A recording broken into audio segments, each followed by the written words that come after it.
noches a todos. Disculpen, no tengo mi voz angelical de costumbre, pero bueno, el frío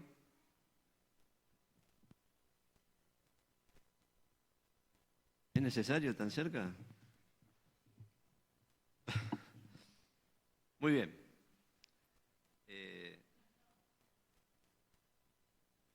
Bueno, voy a levantar la voz.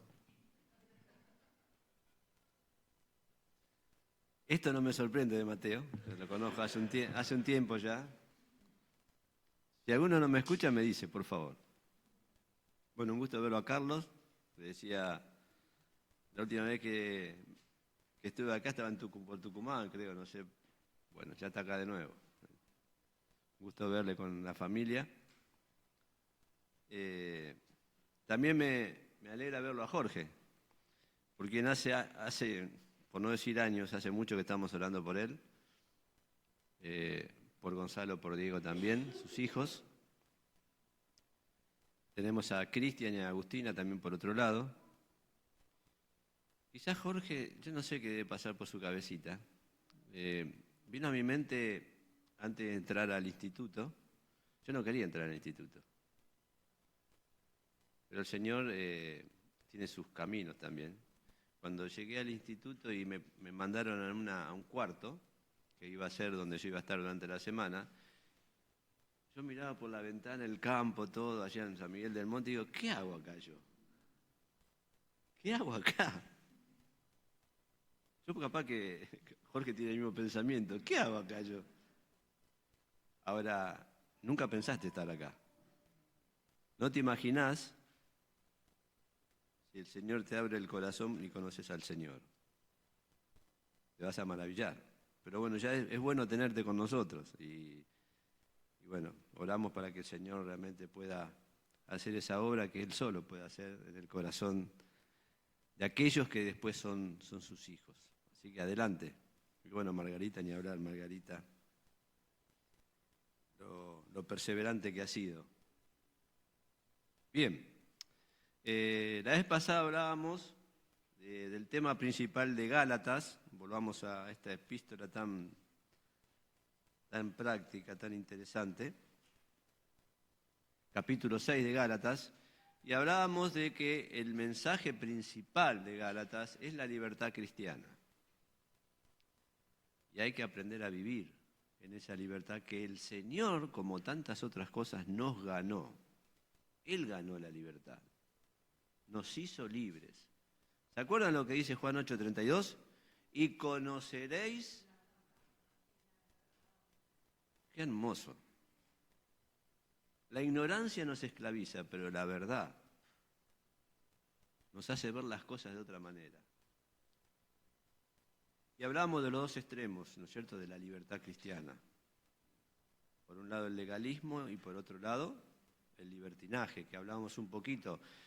Yo espero que estos conceptos se entiendan, porque si nos metemos, podemos dar toda la reunión hablando de legalismo y libertinaje, pero espero que se entienda porque realmente tenemos que tener cuidado con esas cosas. El legalismo no es bueno y el libertinaje tampoco es bueno. Dentro de la iglesia podemos tener pensamientos legalistas y aún pensamientos que apuntan a una libertad que no es la que el Señor nos está dando. Estamos pasando ya la frontera que el Señor nos ha propuesto. Entonces, pensemos en estos términos cuando hablamos de Gálatas. Legalismo, quizá podemos tener en otro momento un estudio sobre lo que es legalismo, porque Gálatas es muy rico en eso. Y hay muchos detalles. No es este el momento. Pero teníamos otras dos. Tenemos la doctrina y la ley. Y también hablábamos allá de la gracia. No sé por qué le di la ley a ella. Sin duda que el Señor guió todas las cosas. Porque es mejor, ¿no? A ver, sí. Por favor. Son dos palabras que están también muy intercaladas en esta epístola de Pablo.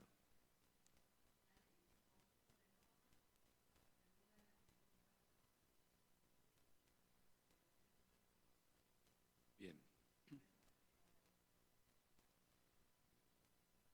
La ley no es mala.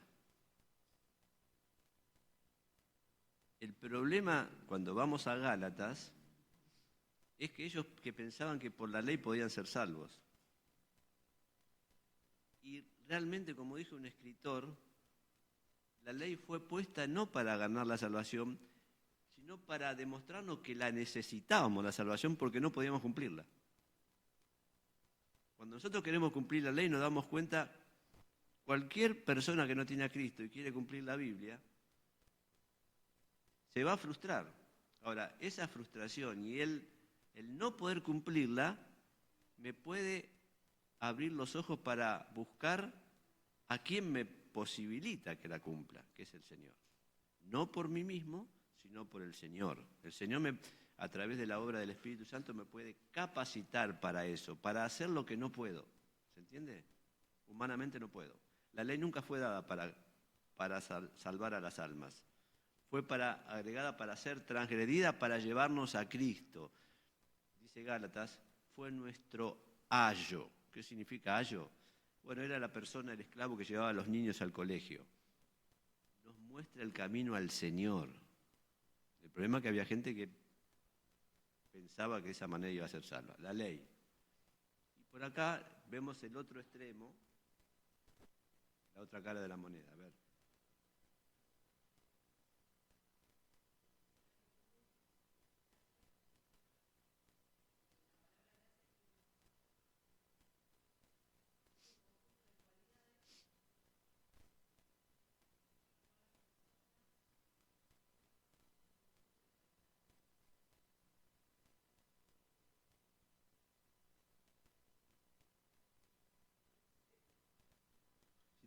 Si te pones los lentes, no.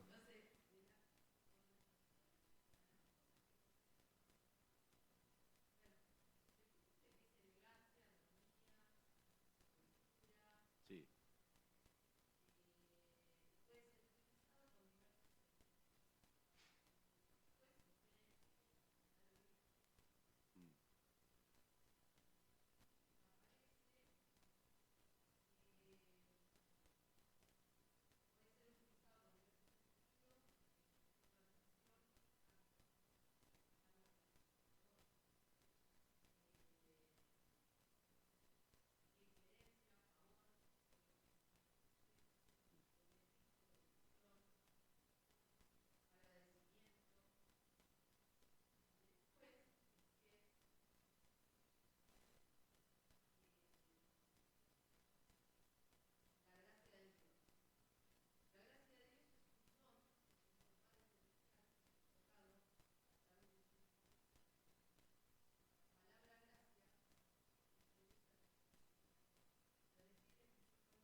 Perfecto. Ahí estamos.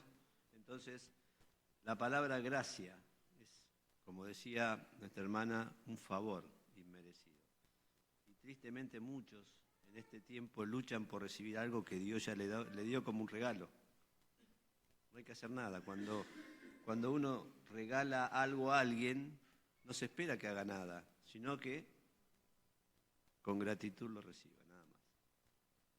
Lamentablemente, este concepto está bastante deteriorado, ¿no es cierto?, en el mundo en que vivimos. Pero nosotros como hijos tenemos que entender esto, que realmente la situación en la que estamos es una situación de gracia. ¿Recuerdan lo que decía, y después vamos a pasar al texto, lo que decía Pablo a los romanos en el capítulo 5, verso 1 en adelante? Justificados pues por la fe tenemos paz para con Dios por medio de nuestro Señor Jesucristo. ¿Se acuerdan cómo sigue? Por quien también tenemos entrada por la fe ¿a qué? A esta gracia. Es un estado en el que estamos. El mundo vive un estado de desgracia. Nosotros estamos en un estado de gracia con Dios. Ahora, en esta epístola no es el tema de la seguridad de salvación, pero en algunos momentos da la posibilidad de caer de la gracia. no de la salvación, sino de esta relación que nosotros tenemos con Dios. Si nosotros queremos cumplir por la ley lo que Dios quiere, sin depender del Señor y de su Espíritu, vamos a caer de este estado.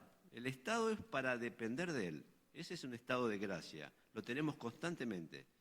Pero si por nosotros mismos queremos cumplir lo que Dios quiere, caemos de ese estado, no de la salvación. ¿Se entiende, no? De esa relación, de esa comunión con Dios. Vamos a volver ahora. Yo seguramente en la última nos queda un miércoles más. Quizás sería útil que si a alguno le queda una inquietud que quisiera expresarla, la anote para no olvidársela y el miércoles que viene podamos tener un tiempito para aclarar.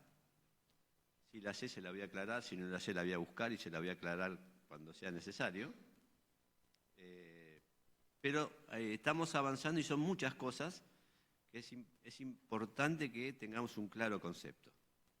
Entonces, decíamos que... yo separo esto y Mateo me mira enojado. Habíamos dicho que este capítulo 6 es un capítulo práctico.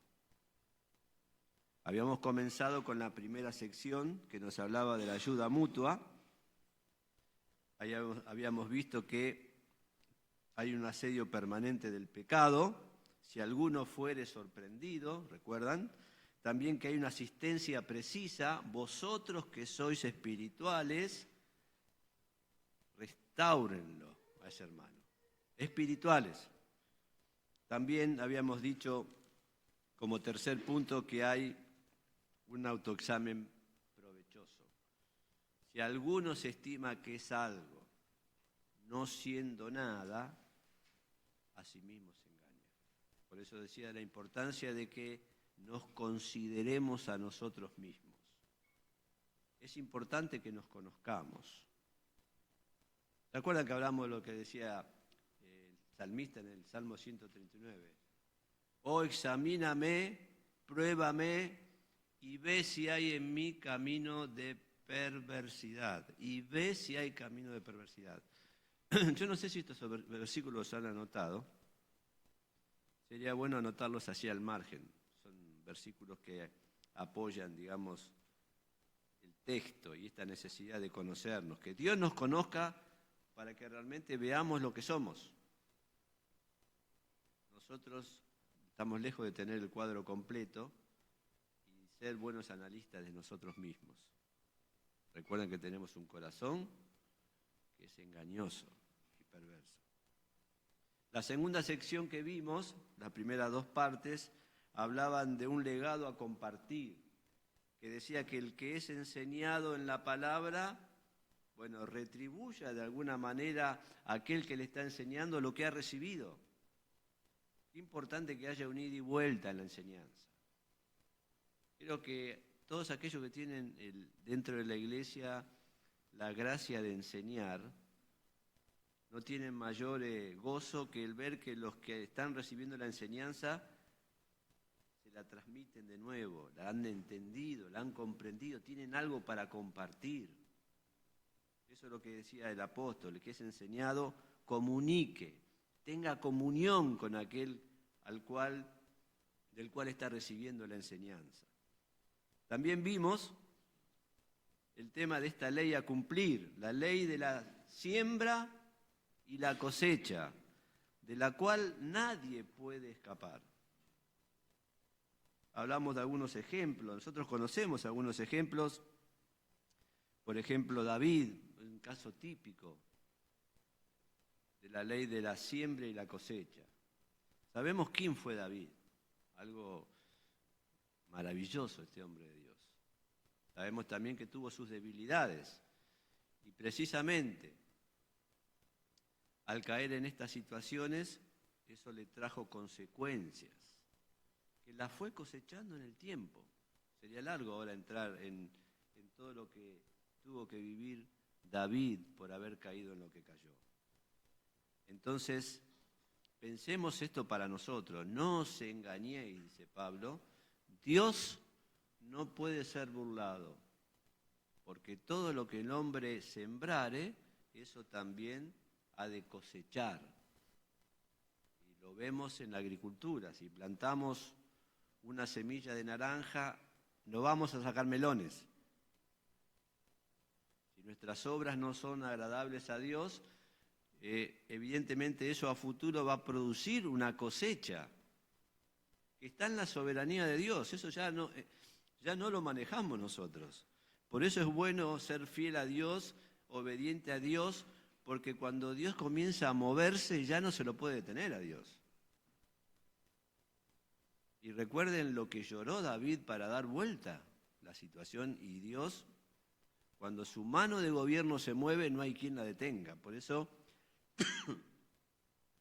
esto debe hacernos tener temor de Dios, de lo que hacemos, de las cosas que hacemos, de cómo es nuestra conducta.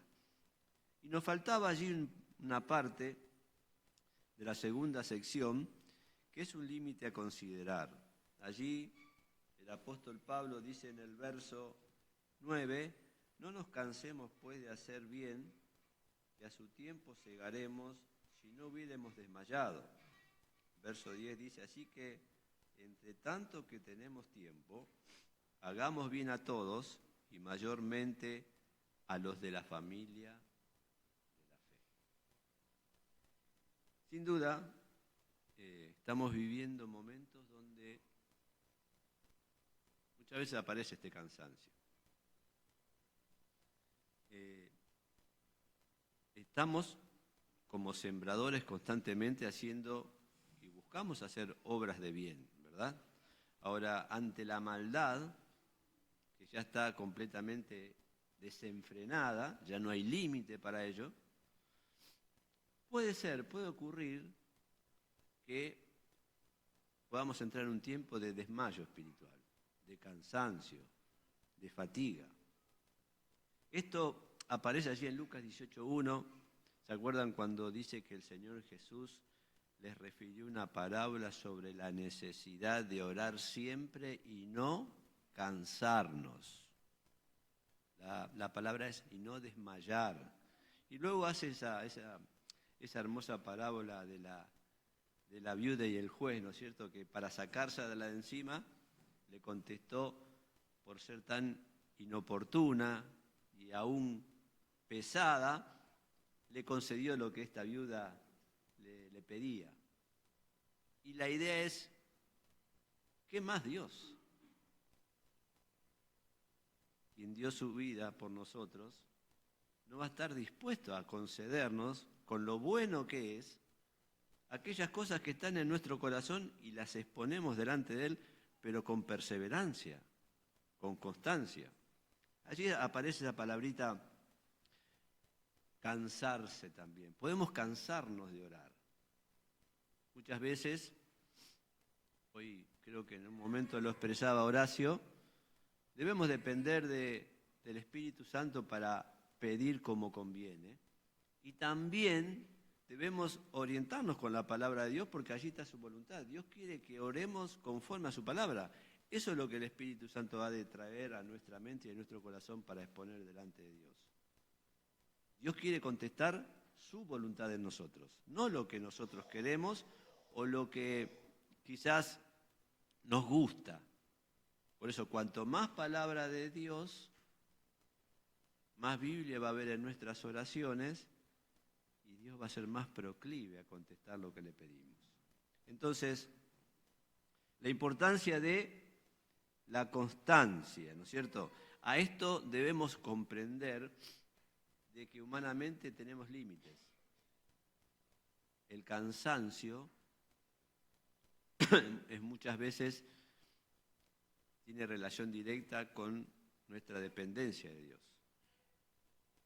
Los recursos de Dios no se acaban. El Señor da nuevas fuerzas a aquellos que esperan en Él, dice el profeta.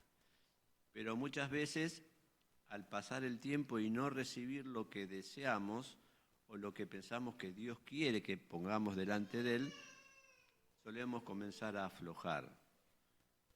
Cuando aflojamos es porque estamos con nuestras propias fuerzas, quizás acercándonos a Dios, y dejamos de depender de sus recursos, que son ilimitados. Y una de las características del creyente fiel precisamente es esta. Hoy más que nunca se necesitan creyentes persuadidos de lo que hacen y de lo que dicen. La perseverancia es una característica del creyente fiel.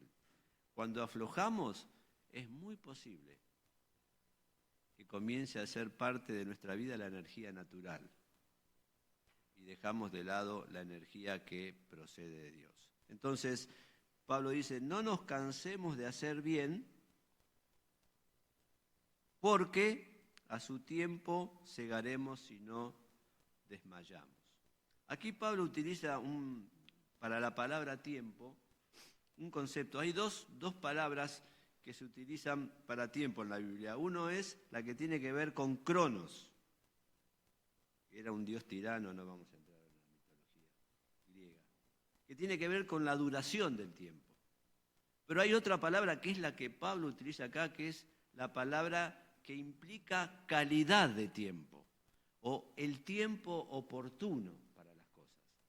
Entonces, podemos hablar no solo de lapso de tiempo, sino calidad de tiempo.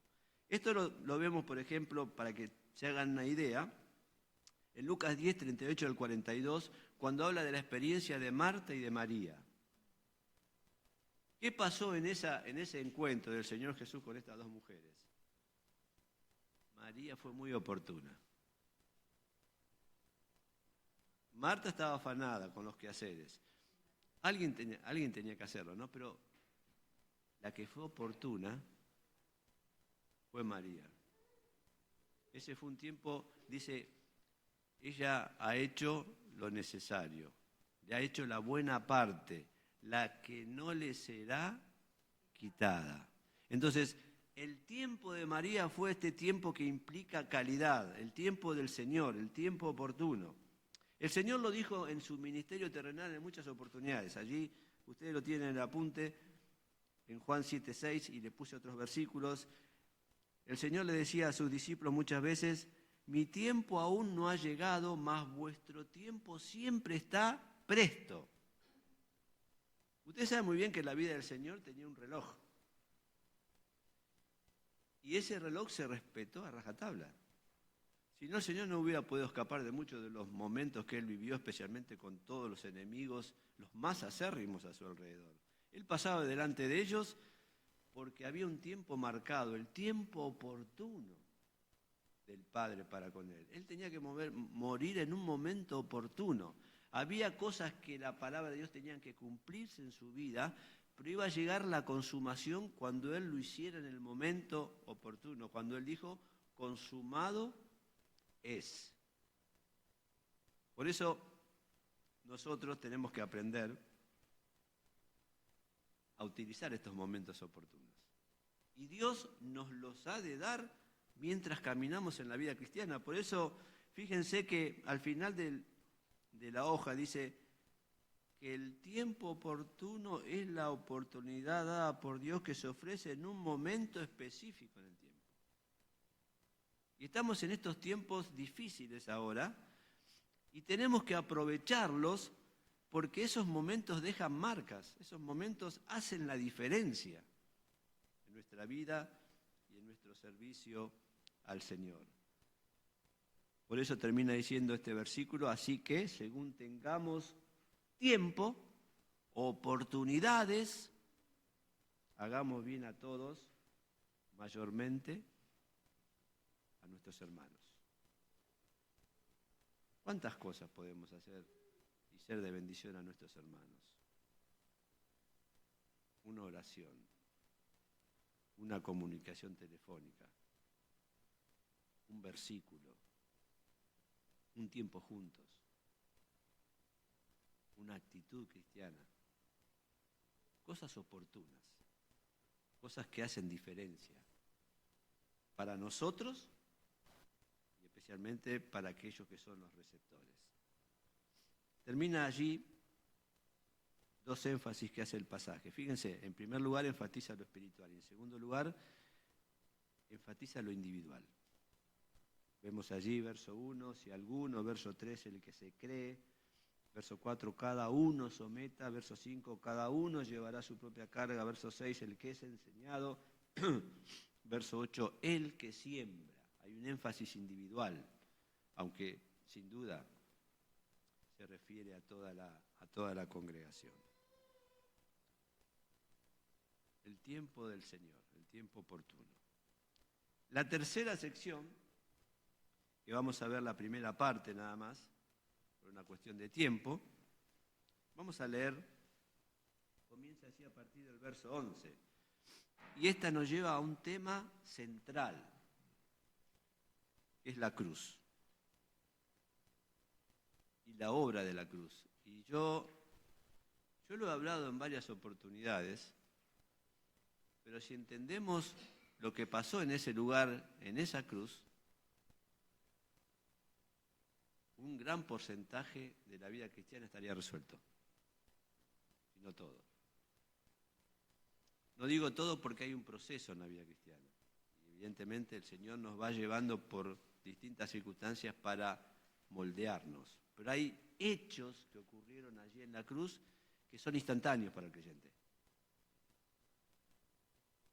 Dice así la Escritura: mirad con cuán grandes letras os he escrito de mi propia mano.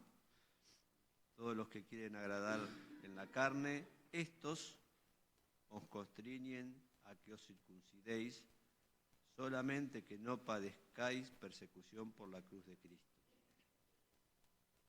Porque ni aun los mismos que se circuncidan guardan la ley, sino que quieren que vosotros seáis circuncidados para gloriarse en vuestra carne. Más lejos esté de mí gloriarme, sino en la cruz de nuestro Señor Jesucristo, por el cual el mundo me es crucificado a mí y yo al mundo. Porque en Cristo Jesús ni la circuncisión vale nada, ni la incircuncisión, sino la nueva criatura.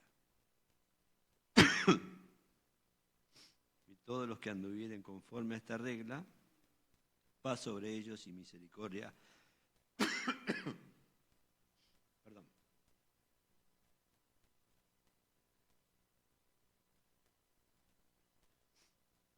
Y sobre el Israel de Dios. De aquí en adelante nadie me sea molesto, porque yo traigo mi cuerpo las marcas del Señor Jesús. Hermanos, la gracia de nuestro Señor Jesucristo sea con vuestro espíritu. Amén. Disculpen, voy a sacar un caramelito porque mi garganta no está en el mejor momento. Bueno, vemos allí que Pablo dice: mirad con cuán grandes letras os escribo de mi propia mano. Bueno, se cree que Pablo padecía una enfermedad en los ojos, lo que le obligaba a escribir de esa manera. Acá vamos a volver a un tema que vimos por arriba, que es el tema de la carne. Todos los que quieren agradar en la carne, dice Pablo, estos os constriñen a que os circuncidéis solamente por no padecer persecución por la cruz de Cristo. Ustedes saben muy bien que el creyente tiene 3 enemigos, básicamente. ¿Se acuerdan? Uno es la carne, el mundo y Satanás. Y es llamativo que Satanás utiliza estos 2 medios, la carne y el mundo, para sus beneficios, para fomentar desunión en la iglesia, conflictos y distintas obras que tienen que ver con la carne. Ahora, allí, si me acompañan en Romanos 7:18, el hermano que lo encuentra lo lee, por favor.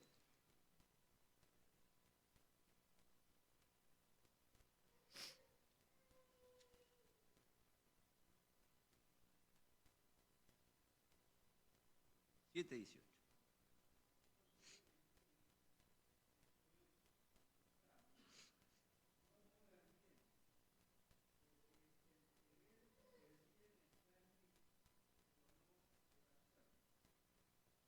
Acá es importante que nosotros distingamos un poquito. Pablo está hablando dice, en mi carne, ¿no es cierto? Y lo que nos está aclarando es que en nosotros mismos tenemos dos componentes. Uno, cuando dice, no mora el bien. Evidentemente dice que mora el mal. ¿Qué es ese mal que mora? Es el principio de el pecado. El pecado está en nosotros y más adelante, este es un tema muy amplio, pero vamos a tratar de... Verso 23 dice, veo otra ley en mis miembros que se rebela contra la ley de Dios. Nuestros miembros fueron o pueden ser esclavos del pecado. ¿Puede un creyente ser esclavo del pecado? Sí. ¿Qué diferencia tenemos con la gente que camina por este mundo y no conoce a Cristo? A Cristo nada más. Y si nosotros le damos la espalda a Cristo, esa ley que hay en nuestros miembros se va a manifestar y vamos a hacer cosas que nos vamos a sorprender. Entonces, la carne está formada por un lado por el pecado y por otro lado el segundo componente dice, porque tengo el querer, más efectuar el bien no lo alcanzo. Y acá tenemos otra cosa que nos juega en contra, que es el yo. El otro día hablamos del alma, ¿se acuerdan? Bueno, Dios trata de una manera con el pecado y trata de otra manera con el alma.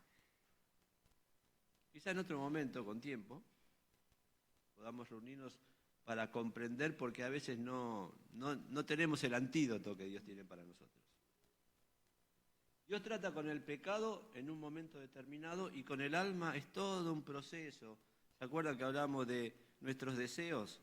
Bueno, cómo Dios va cambiando nuestra voluntad, la va quebrantando, de nuestros pensamientos, cómo Dios va limpiando lo que traemos de la vieja vida y nos va conformando a sus pensamientos, de nuestras emociones. Bueno, eso todo tiene que ver con nuestro yo, con nuestra alma. Pero el pecado es algo que está en nosotros y Dios también, tanto a uno como a otro, los ha tratado en la cruz. Hablamos allí, seguramente deben tener un montón de pensamientos ustedes en la cabecita. Quizás en otro momento podamos centrarnos en esto, pero yo acá quiero hablarles de la carne. Y habíamos tocado Juan 3:6, que dice, el que es nacido de la carne, todo lo que es nacido de la carne, carne es.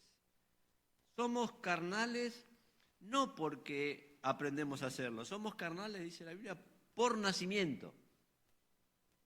Todo aquel que nace de mujer es carnal. Ahora Dios con su obra quiere revertir esa situación que fue causada por el pecado. Y la obra de la cruz nos trae las herramientas necesarias para que eso pueda revertirse. Se sobreentiende que el creyente, cuando conoce al Señor y comienza a andar en la vida espiritual, es un niño. Y es normal que tenga actitudes carnales. Ahora, si pasan los años y sigue en la misma condición, Dios evidentemente no ha tenido mucha entrada en ese hermano y no lo ha cambiado, porque Dios lo puede cambiar. Pero este hermano evidentemente quizás no se ha visto como un canal y le ha puesto piedras en el camino a Dios. Entonces, no cambia sus pensamientos, no cambia su carácter, sus emociones siguen siendo las mismas que antes. Eso es un niño en la iglesia. Y Dios no puede usar un niño.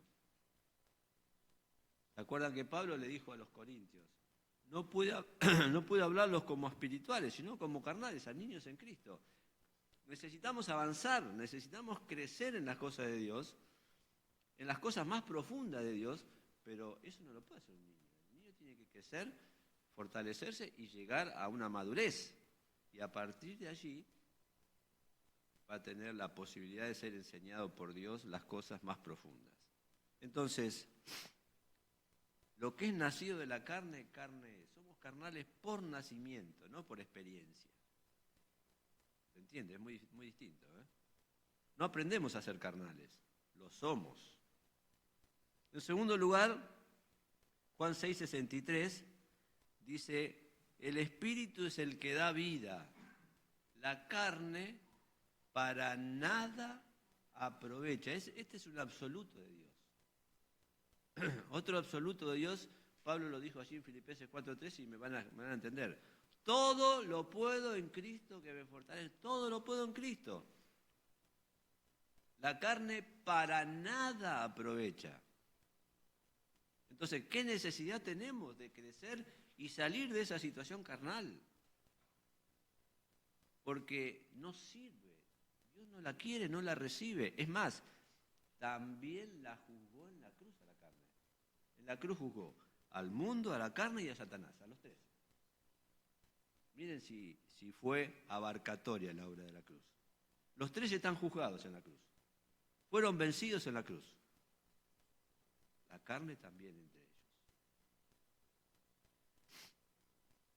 Ahora, nosotros muchas veces hacemos cosas en la iglesia, tenemos actividades, nos movemos y muchas veces pensamos, si alguien predica está bien que lo haga, ¿no es cierto? Si alguien extiende un tratado en el barrio y se lo da a un vecino, está bueno eso. Pero nosotros, lejos de ver la acción en sí, tenemos que ver el origen de la acción. Si un hermano se para y ora y tiene hermosas palabras, decimos, qué bueno el hermano. Ahora, el tema es, el origen de la oración, el origen de extender un tratado, el origen de predicar, ¿es de Dios o es mío? ¿Se entiende la diferencia? Porque la carne tiene estas características. Allí en Gálatas 5:19-21 vemos las obras de la carne y nosotros nos agarramos la cabeza. Decimos homicidios, hechicerías, adulterio, fornicación, y hace todo un listado allí. Y vemos eso y decimos, y nos agarra pavor. Ahora, ¿qué pasa cuando la carne hace cosas buenas? ¿Nos damos cuenta también? Porque la carne predica también, ¿eh? La carne ora.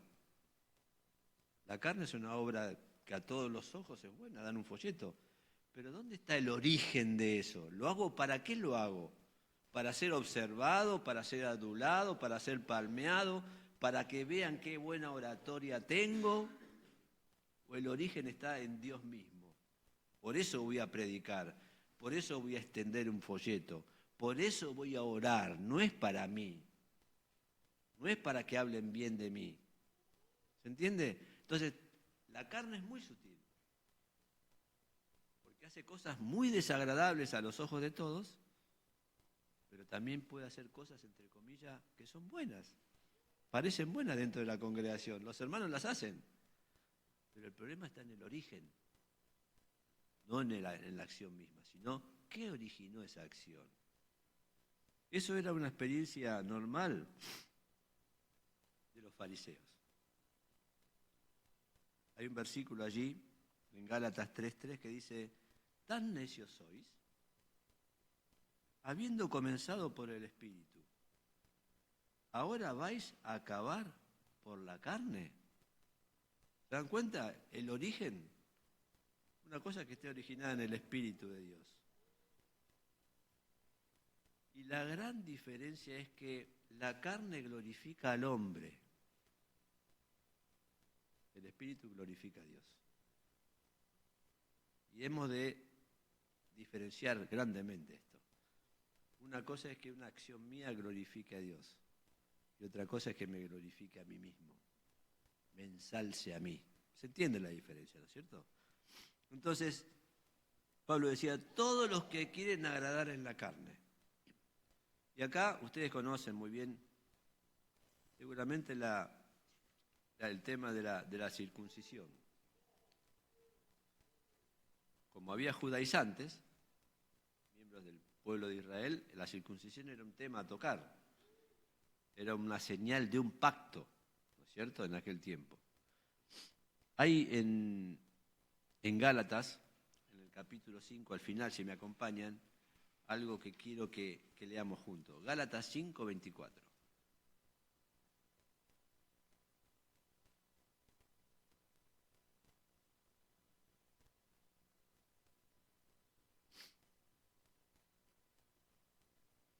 El que lo tiene lo puede leer. 24.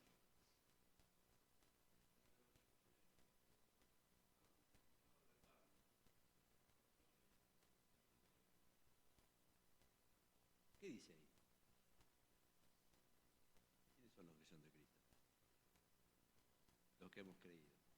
¿Qué ha pasado?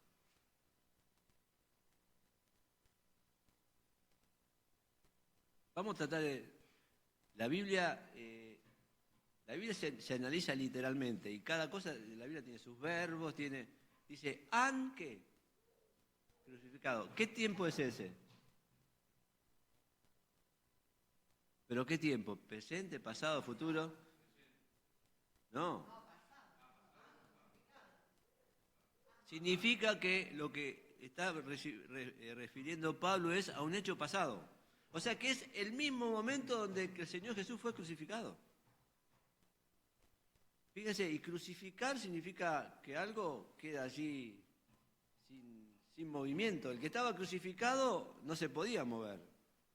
Ahora, fíjense qué interesante, ¿no? Porque cuando yo creí pasó eso. ¿Lo entiendo o no? Es parte de la obra de la cruz.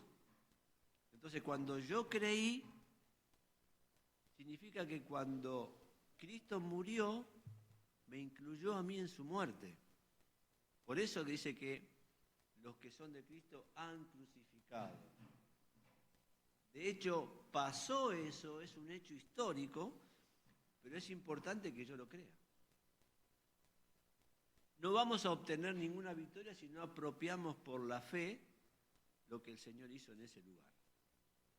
En otras religiones.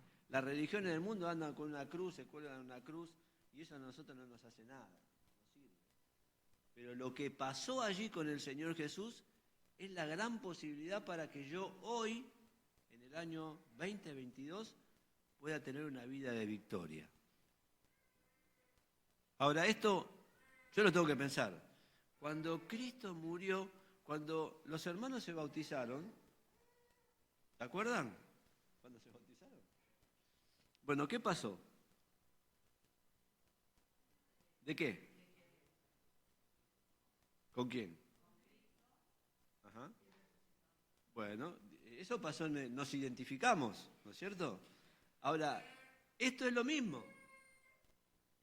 Tenemos que reconocer que cuando Cristo murió, me incluyó a mí con Él. Por eso que crucificar la carne es saber primero lo que pasó en ese momento cuando el Señor fue crucificado y en segundo lugar creerlo. Es un tema de fe. Vencer la carne es un tema de fe. Si yo no lo creo, esa victoria que el Señor logró en la cruz no va a ser parte de mi experiencia. El Espíritu Santo no la va a poder aplicar a mi vida. Por eso yo, más allá de esto puntual, quiero que piensen en ese versículo. ¿Qué pasó allí? Porque dice que crucificó la carne con sus deseos y sus pasiones. La carne está muerta a los ojos de Dios. ¿Cómo está a nuestros ojos? Él ya terminó la obra con la carne. Por eso dice, para nada aprovecha. El Espíritu es el que da vida. La carne no aprovecha. Fue juzgada en la cruz. Ahí en Romanos 6, que no es el tema, dice, sabiendo esto, ¿se acuerdan? Romanos 6, sabiendo esto, consideraos muertos al pecado, pero vivos para Dios.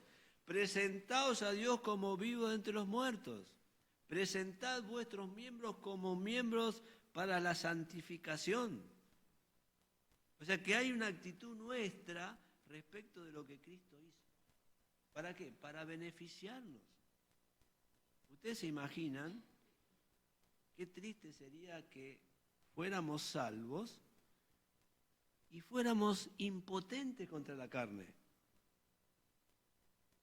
¿Qué sería de nuestras vidas? ¿Qué testimonio podríamos dar al mundo si nuestras vidas anduvieran como el común de la gente, que no puede ni entiende lo que les pasa y andan esclavizados y guiados como títeres por Satanás? Entonces, tenemos que entender de que la carne ya fue tratada. Tenemos que creerlo. Y hermanos, interésense por esto, agarren ese versículo. Quizás sea el tema de otro momento que lo podamos hablar más puntualmente, pero la carne fue vencida, no tiene por qué tener lugar en nosotros. No debería pasar mucho tiempo hasta tener cierta madurez espiritual. A veces hay hermanos que tienen 10 años y siguen con los celos, las cosas comunes de la carne. Eso ya tendría que haber pasado. Entonces, hablamos de la circuncisión y quiero terminar con esto. Quizá la carne sea un tema. La carne es un tema en sí misma. ¿Por qué? Porque necesita que nosotros no solo lo entendamos, sino que vayamos a nuestra experiencia. ¿Qué pasa en nuestra experiencia con la carne? ¿Entendemos lo que es? ¿Entendemos lo que hizo el Señor? ¿Los beneficios que Él nos legó en esa obra maravillosa en la cruz? Termina Pablo diciendo allí que ellos, los judaizantes, los estimulaban a que se circuncidaran. Y Pablo le decía, allí en Génesis, ahí lo tienen el apunte, que la circuncisión fue establecida para el pueblo de Israel, pero en la nueva vida en Cristo ya no tiene valor. Lo que vale en el creyente no es si está circuncidado o no, sino la nueva creación que hay en él, la nueva vida que tiene en Cristo, la nueva criatura. De modo, ¿se acuerdan 2 Corintios 5?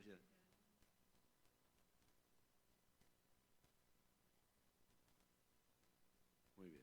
Eso es lo importante para el creyente. Y termina allí, Filipenses 3:3, un hermano por favor que lo busque, Filipenses 3:3. Fíjense la locura de esta gente que apelaba a la circuncisión cuando eso ya había quedado en el pasado. La circuncisión no hacía espiritual a nadie.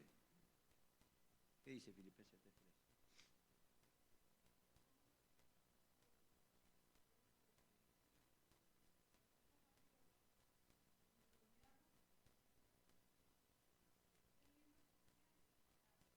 Qué linda esa frase. No teniendo confianza en lo que nosotros podemos hacer por nosotros mismos. Pablo tenía muy claro que era la carne. Por eso servía a Dios en espíritu. Pablo la tenía allí, ¿no es cierto? Crucificada, Gálatas 2:20, ¿se acuerdan? Con Cristo estoy y vivo, no ya yo. Ya la carne quedó atrás. Lo que ahora vivo en la carne, en este cuerpo, lo vivo en la fe del Hijo de Dios, el cual me amó y se entregó a sí mismo por mí. Esto nos debe interesar más allá de este momento que pasamos juntos. Como cristianos tenemos que entender este tema